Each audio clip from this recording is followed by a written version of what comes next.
신명기 12장 1절로 7절 말씀. 우리 같이 한번 한 목소리로 7절까지 합독합니다. 네 조상의 하나님 여호와께서 내게 주셔서 차지하게 하신 땅에서 너희가 평생을 지켜 행할 규례와 법도는 이러하니라. 너희가 쫓아내는 민족들이 그들의 신들을 섬기는 곳은 높은 산이든지 작은 산이든지 푸른 나무 아래든지를 막론하고 그 모든 것을 너희가 마땅히 파괴하며 그 제단을 하며 주상을 깨뜨리며 아세라상을 불사르고 또 그 조각한 신상들을 찍어 너희를 그곳에서 멸하라.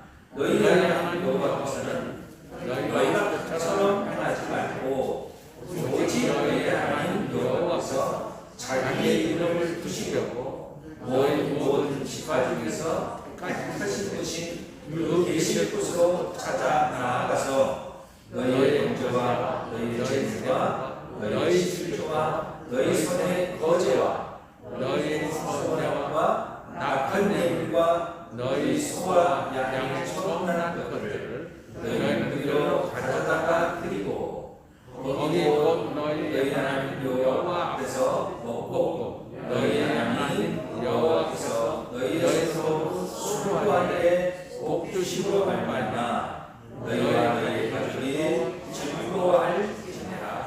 아멘. 네. 우리 한번 오른손을 이렇게 선서하듯이 한번 들고 같이 한번 고백해 보겠습니다. 나는 예수 믿고 나는 예수 믿고 하나님 자녀 되었습니다. 네가 나오네. 나는 예수 믿고 행복한 사람 되었습니다. 네, 나는 예수 믿고 행복한 사람 되었습니다. 나는 예수 믿고 하나님의 자녀답게 살겠습니다. 꼭 그렇게 되어지기를 주님의 이름으로 축원합니다. 아멘. 예배 시간이 되었습니다. 아버지와 어린 아들이 함께 예배에 참여했습니다. 아들이 아빠에게 물어요. 아빠, 예배 시간에 예배가 끝난 후에 묻는 겁니다. 아빠, 예배 시간에 아빠는 숫자를 세봤어? 물어봤어요. 혹시 여러분들은 예배 시간이나 설교 시간에 숫자를 세어본 적이 있습니까? 그런 거잖아요. 뭐냐면 잠이 오지 않을 때, 밤에 잠이 오지 않을 때 어떻게 합니까? 여러 방법이 있지만 그 중에 하나가 뭐예요? 양을 세는 거예요. 양 한 마리, 양 두 마리, 양 103마리, 양 507마리 이러다가 잠이 드는 거잖아요. 그래서 아빠에게 물어본 거야. 아빠, 예배 시간에 목사님 설교할 때 숫자를 세봤어? 물어봤어요.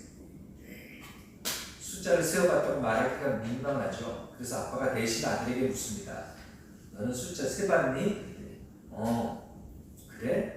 어디까지 세봤어? 그랬더니 아들이 5372까지 셌어. 그랬다는 거예요.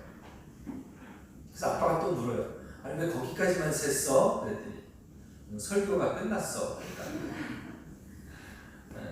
오늘 제가 가능한 여러분들이 5000을 넘기지 않도록 제가 최선을 다하겠습니다.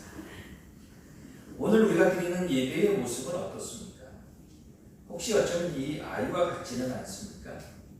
예배 시간이 되어서 그런 경우는 없습니다만은 간혹 사방을 두리번거린다든지 존다든지 괜히 주보를 들고 꼭 그런 분들이 간혹 있기는 해요.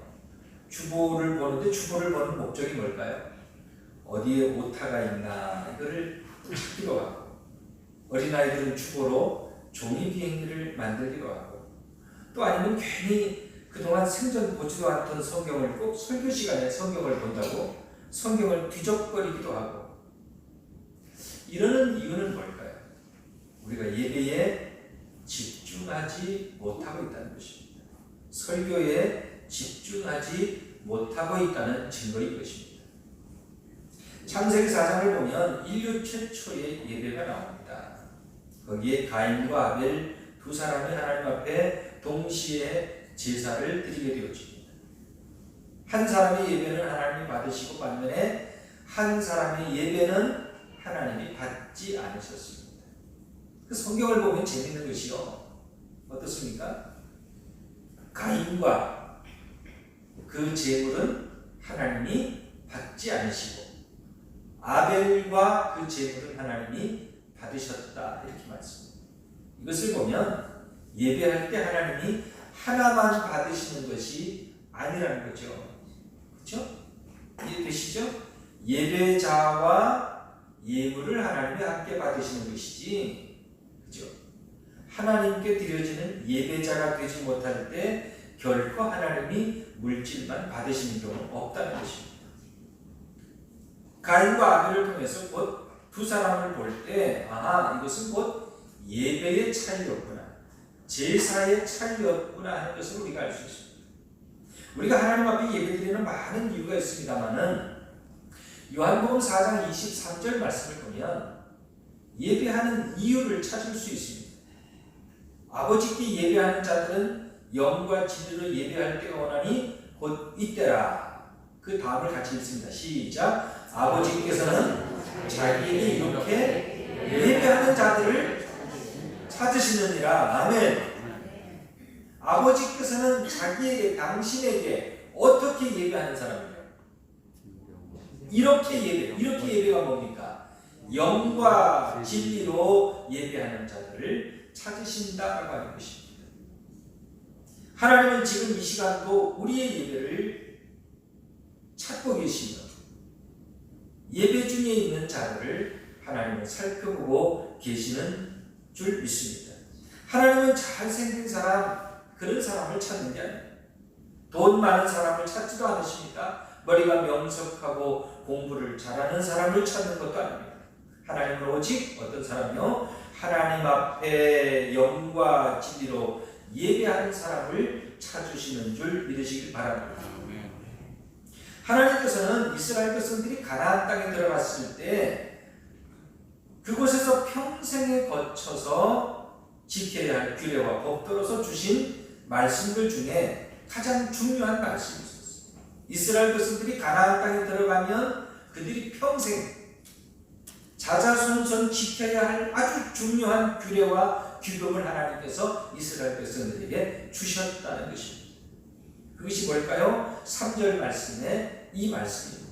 그 제단을 헐며 주상은 깨뜨리고 아세라상은 여신입니다. 여신상. 남신과 여신이 있죠. 아세라상은 불사르고 그 조각한 신상은 찍어버리고 그 이름을, 우상의 이름들을 그곳에서 멸하라고 하는 것이 하나님이 주신 말씀이었습니다.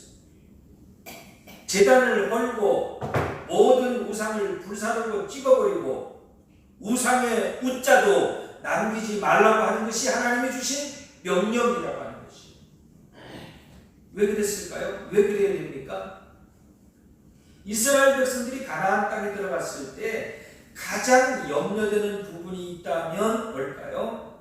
가나안에 사는 사람들이 우상 섬기는 모습을 보고 이스라엘 백성들도 그들을 따라 우상을 섬기지 않을까 하는 것이 하나님이 보실 때 가장 염려되는 부분이었다고 하는 것입니다.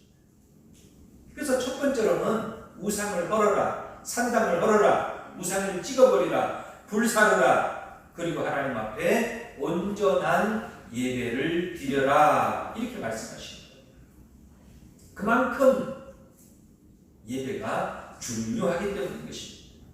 오늘 우리의 예배가 하나님이 기뻐하시는 예배가 되어진다면 오늘 우리의 인생이 바뀌어지는 은혜가 있을 줄로 믿습니다. 그러면 하나님이 기뻐하시는 예배는 과연 어떤 예배일까요?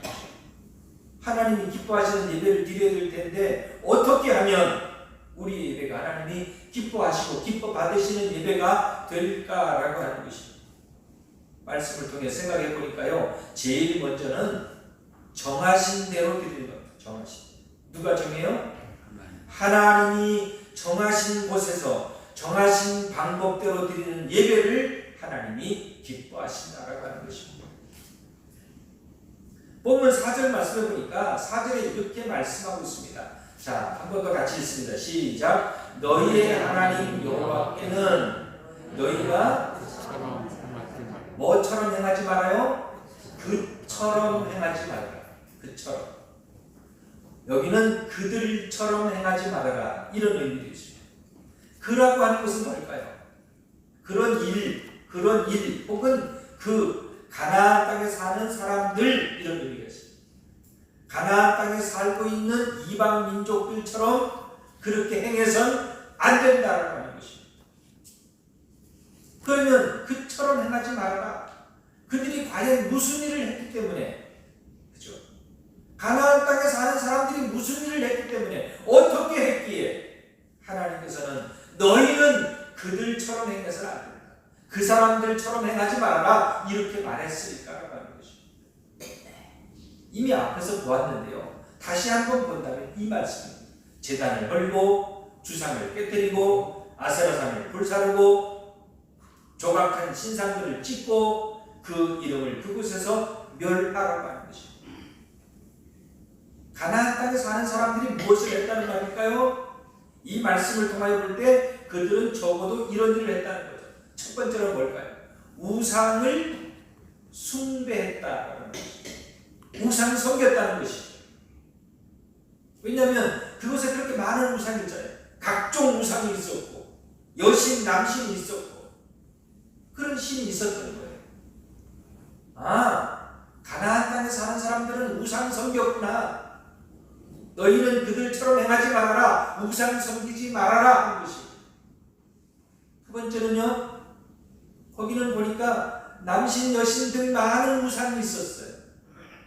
그들 스스로 임의대로 우상을 만들어 쓰었다라고 하는 것입니다.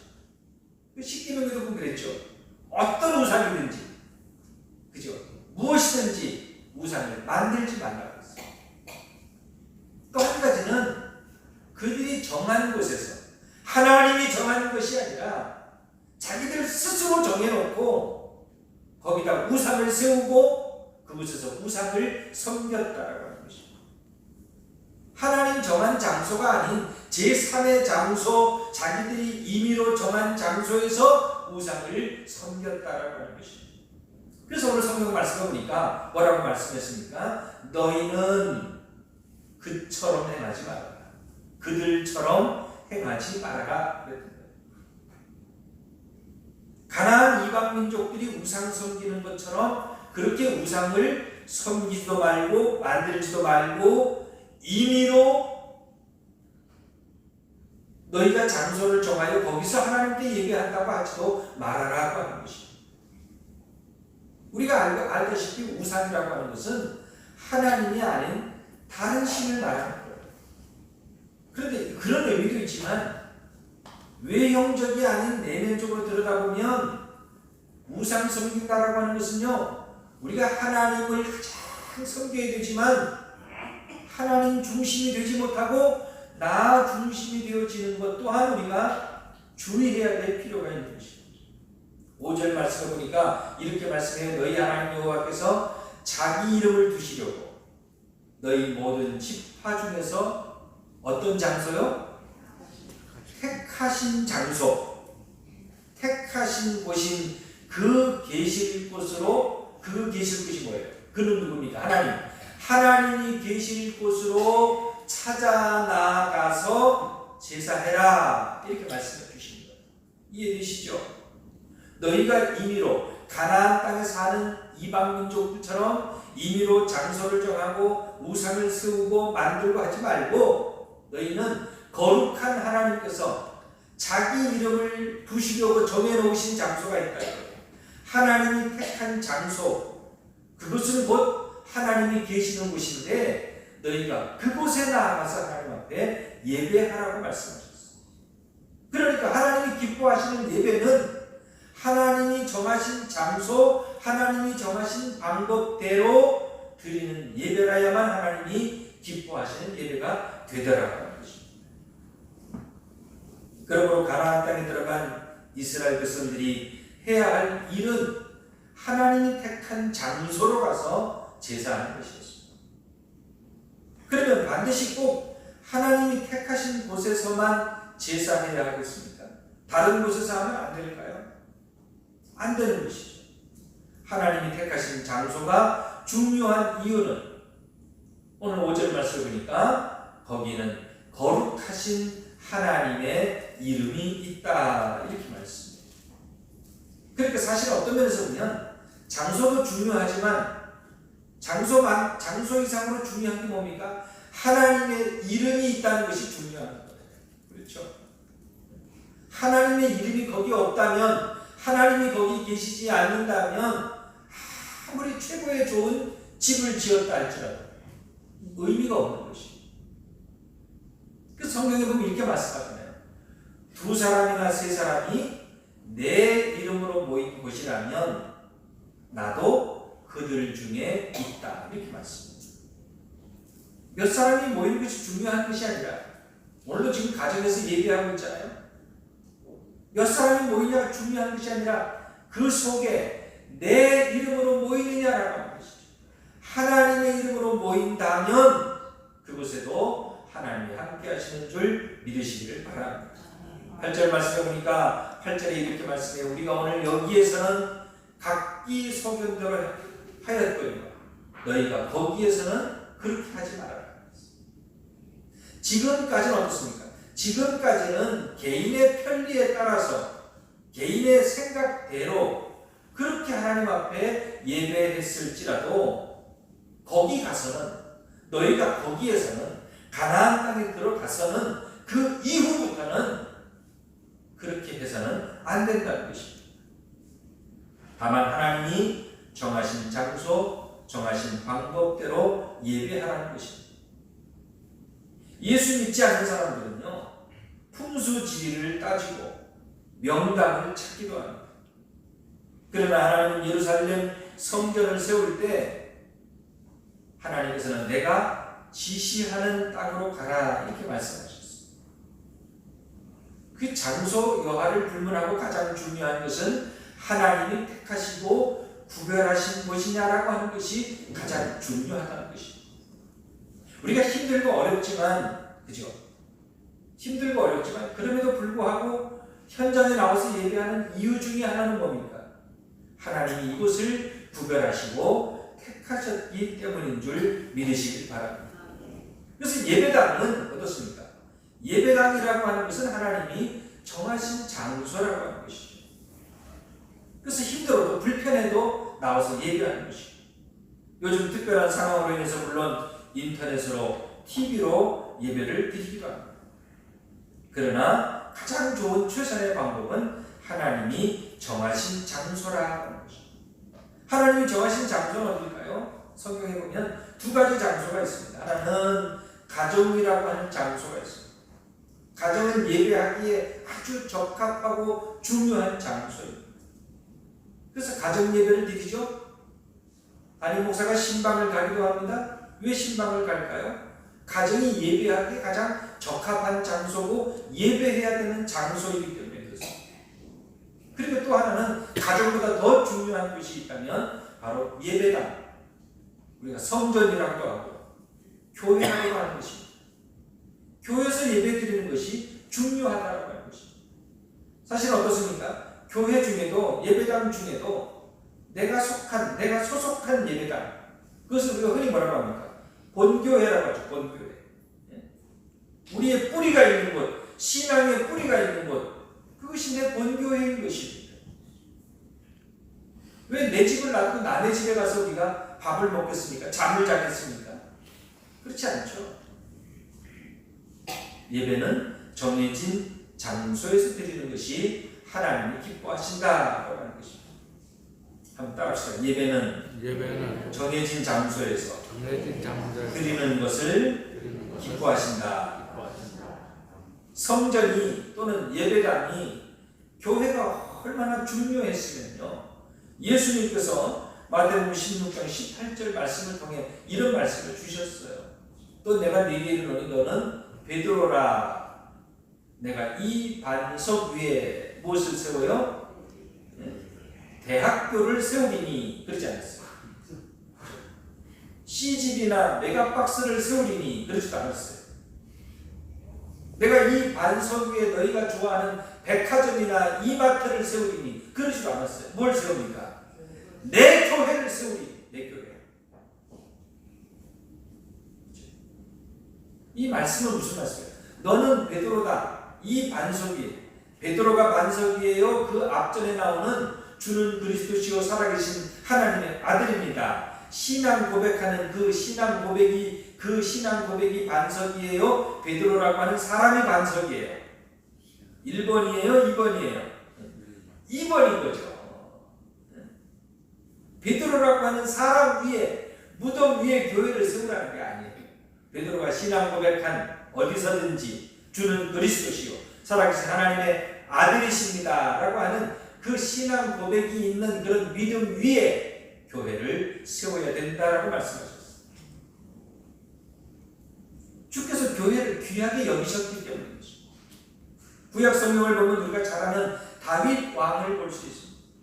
다윗은요 우리보다 훨씬 더 성전을 사모한 것 같습니다. 얼마나 성전을 사모했는지 이런 말씀이 있어요. 자, 같이 읽어봅니다. 시작. 주의 궁전에서 한 날이 다른 곳에서 첫날보다 어때요?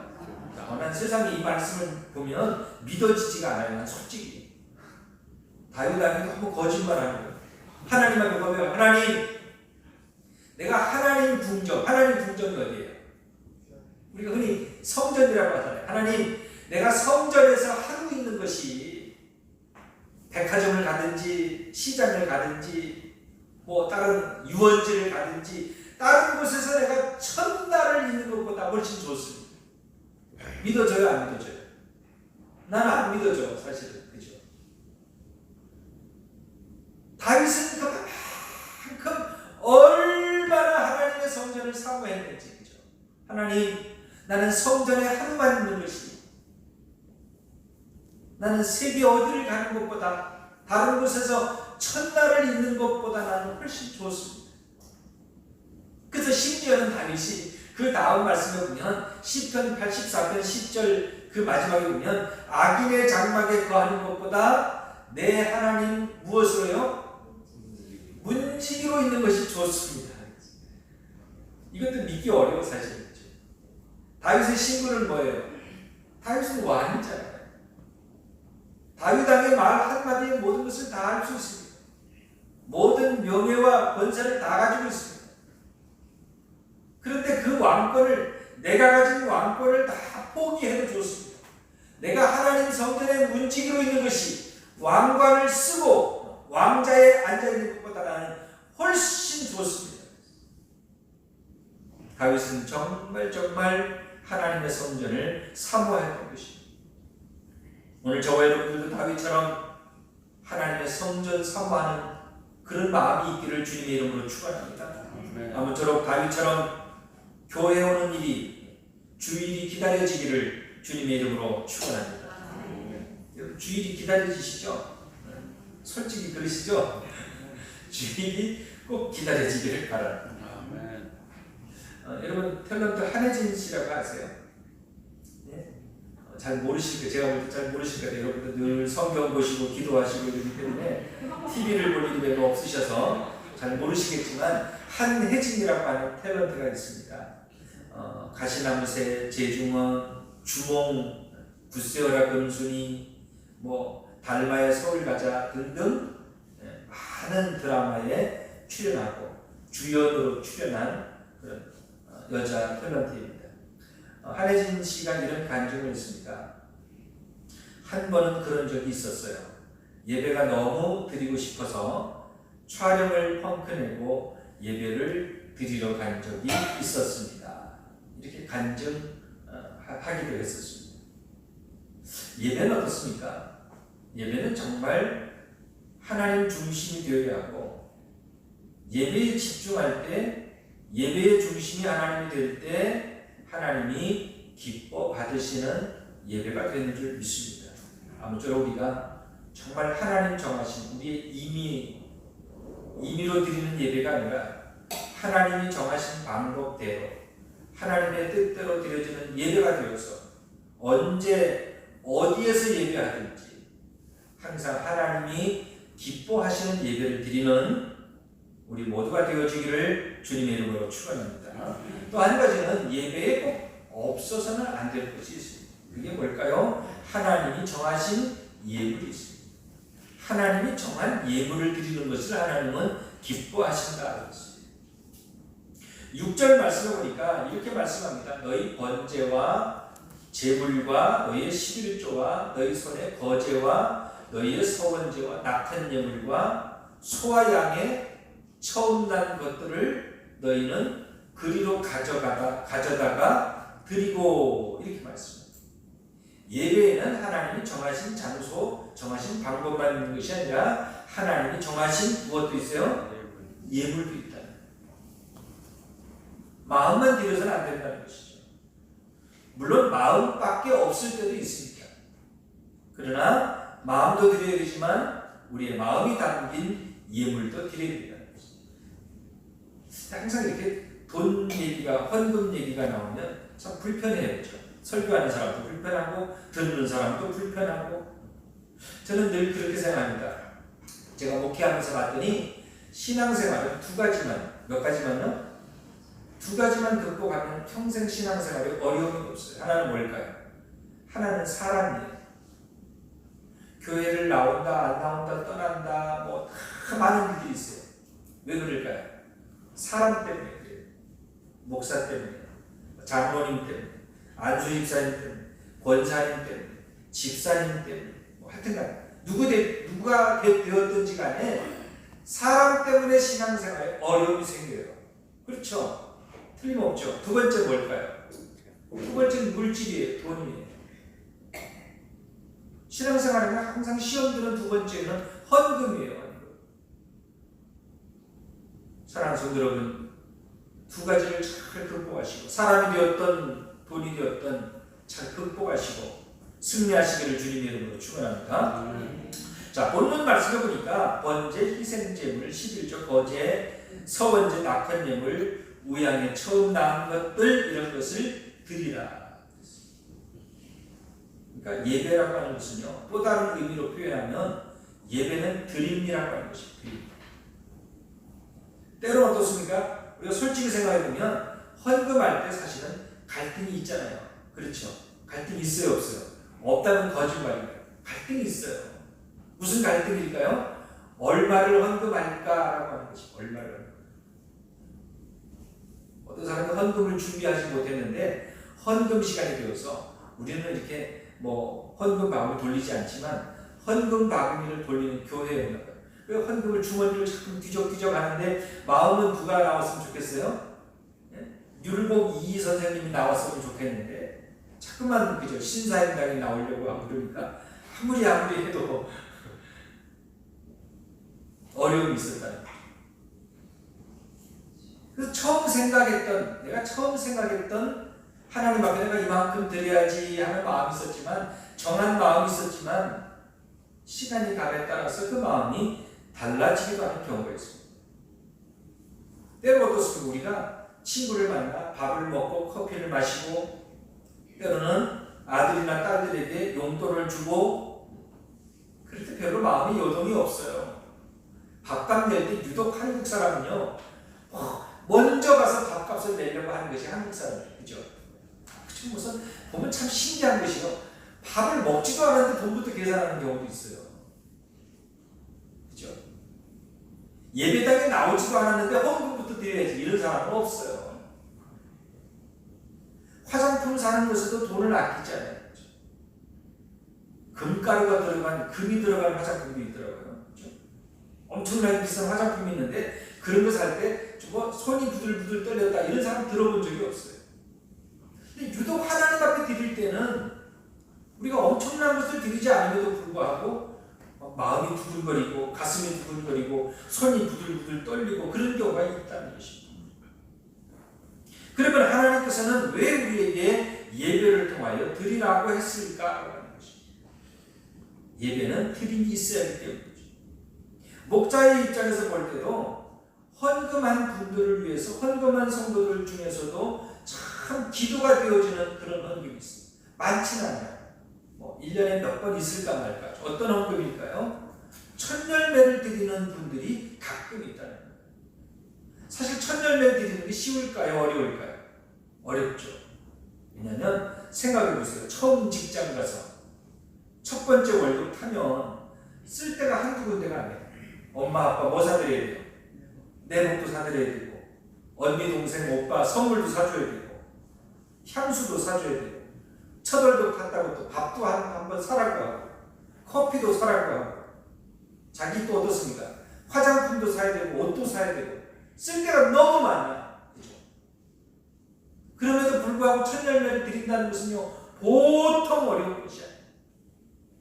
그런 헌금을 볼 때 얼마나 기도가 되어지겠습니까? 또 어떤 이들은 보면요, 봉투에 번호를 매겨가며 헌금 드리는 이들도 있었어요.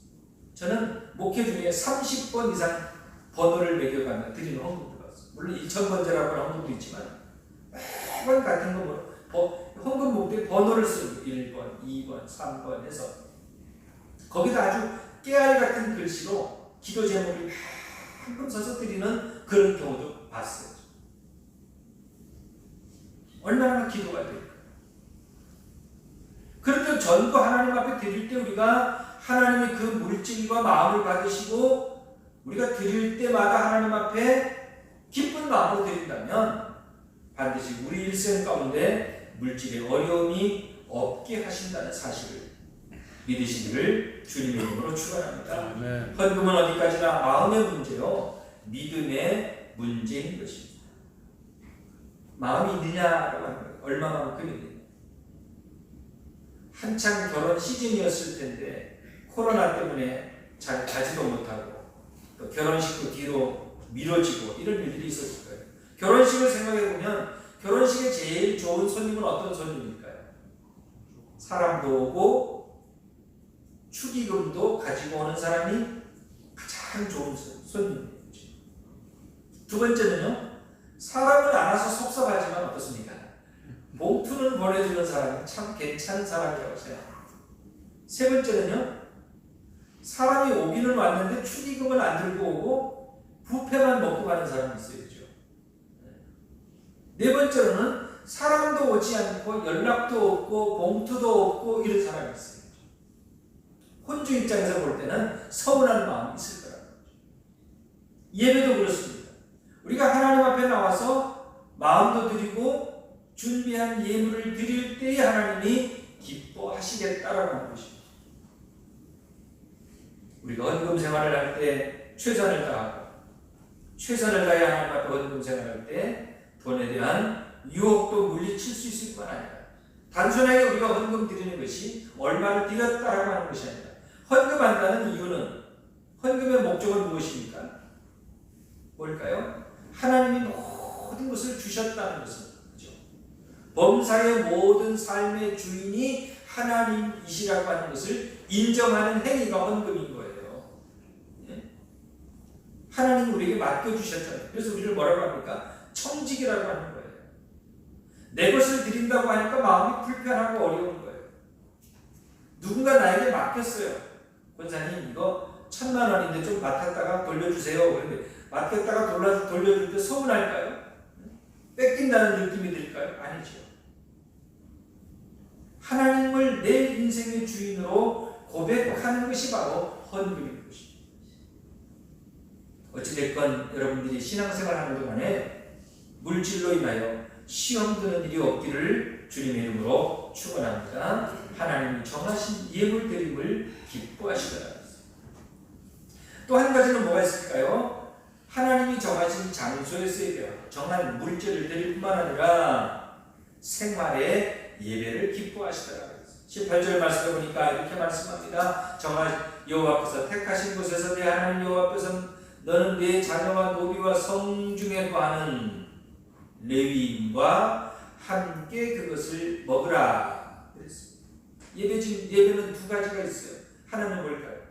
첫 번째는 이렇게 예배 시간에, 정한 예배 시간에 드리는 예배가 첫 번째 예배입니다. 두 번째는 뭘까요? 생활의 예배가 있습니다.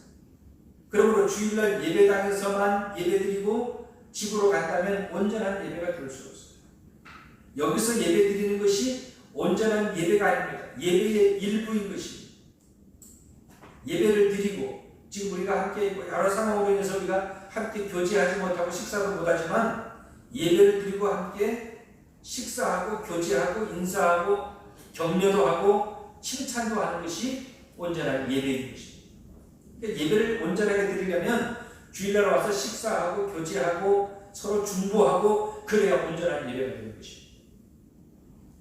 또 뿐만 아니라 주일날 예배당에서만 드리는 것이 아니라 평일날 주 6일 나머지 6일 동안 어떻습니까? 현장에서 가정에서 학교에서 직장에서 사업장에서 삶을 통하여 나타나는 모습이 바로 생활의 예배라고 하는 것입니다. 교회 와서는 어떻습니까?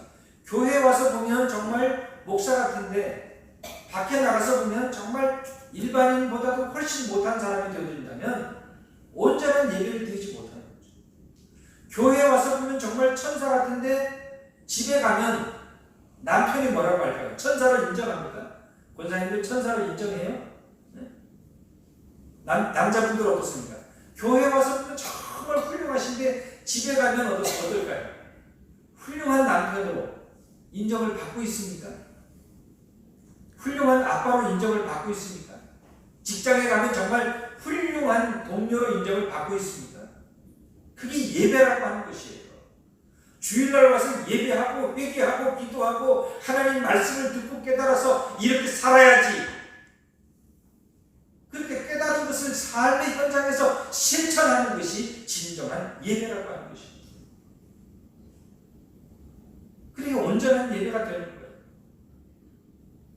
신기한 것은요, 신앙생활 하는 사람 열이면 열 똑같은 게 있어요. 시험 들면 나타나는 증상이 하나 있어요. 똑같아요. 뭘까요? 예배를 안 드리는 거예요. 주일날 안 나오는 거예요. 오늘 안 나오신 분들이 그렇다는 것이 아니라, 네? 시험 들면 나타나는 첫 번째 현상 봅니다. 예배를 안 해요. 주일날 안 나와. 왜 주일날 안 나오셨어요? 말을 안 해.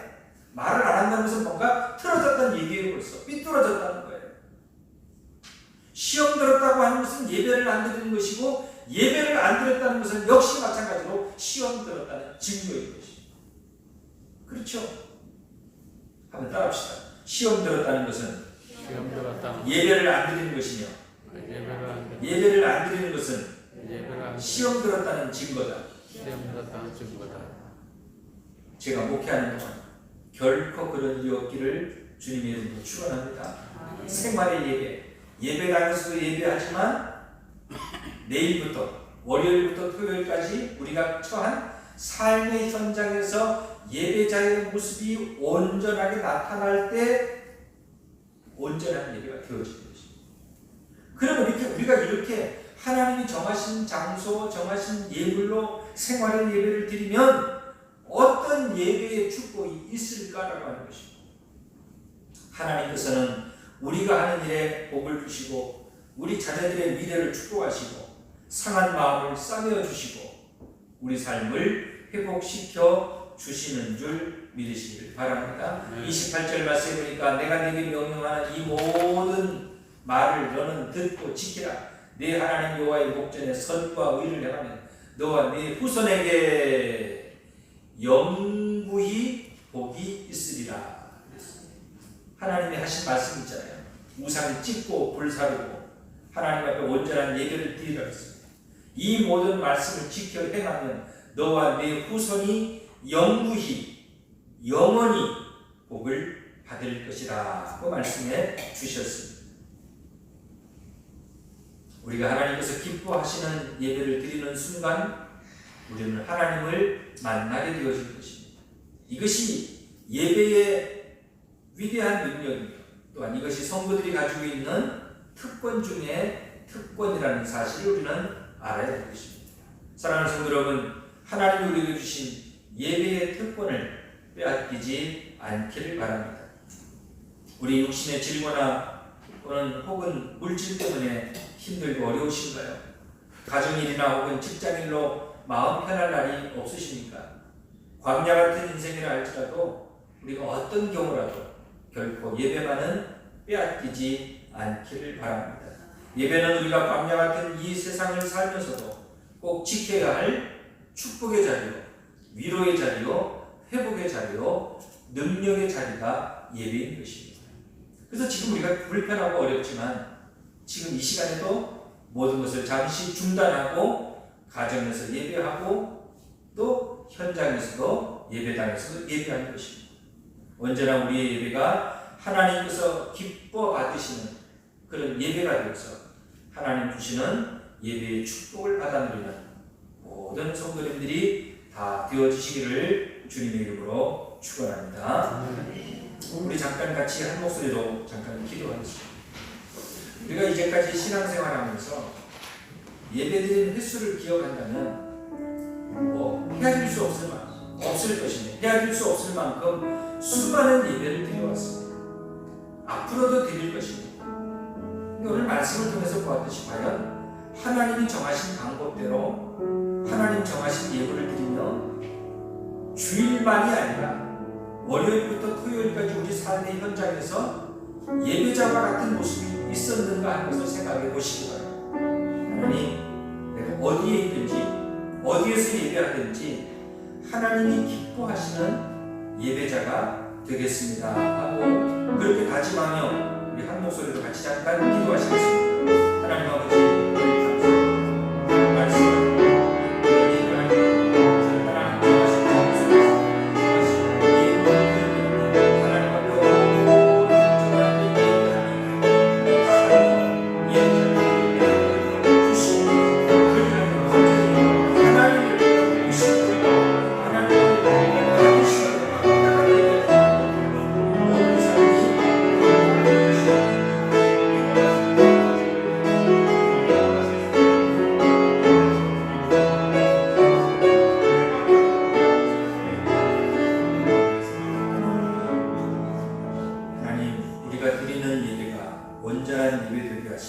내 중심이 아니라 하나님 중심의 예배를 드리는 우리 모두가 되게 하여 주시옵소서. 예수님의 이름으로 간절히 기도드리옵나이다. 우리 다 함께 일어나셔서 찬송가 620장 3절 찬양 드리겠습니다.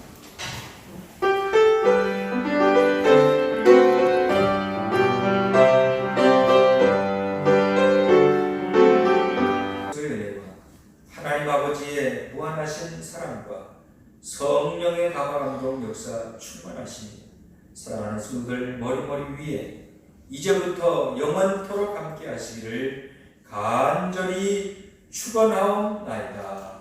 아멘.